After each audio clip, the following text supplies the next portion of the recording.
Hi, welcome to Julia's Broderie. I'm going to show you how to do Lazy Daisy stitch today. It's a nice little stitch, nice for making petals on flowers or leaves.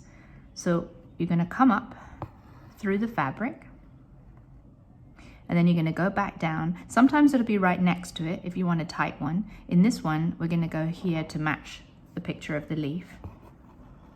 You're going to pull it back through, but you're not going to take your thread all the way through. You're going to leave a loop on the surface of the fabric. Make sure it's the right way around, just sort of hold it with your thumb. So you've made a loop like this by coming up and going back down. Then you're going to come up at the very edge, top edge of the shape that you're making. So in this case, it's going to be here. And it would be the same with these, but like I said, these you would do the first stitch closer together than for this one. So you're going to come up, and then what it's doing is catching that thread. So if you pull it away from it, see how it's filling that space and covering up the black line.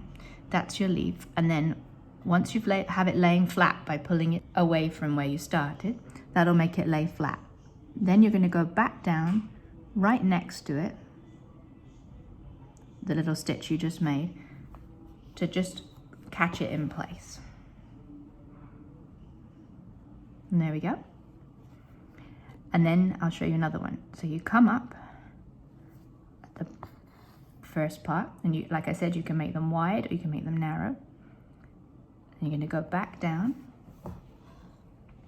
and then you're going to leave this loop. Don't pull the thread all the way through. And then you'll come up at the top of your little outline. There we go. And just make sure you're inside the circle that you've left on the surface. And then pull away from the design until it's laying flat. So you're pulling like this. And then go back down just next to that stitch you made on the other side of the loop so that it catches it down. And you can fiddle with it if it's not laying exactly flat, and just flatten it with your thumb. And there's your little stitches. And what you can do if you want to fill them is just come back up in the middle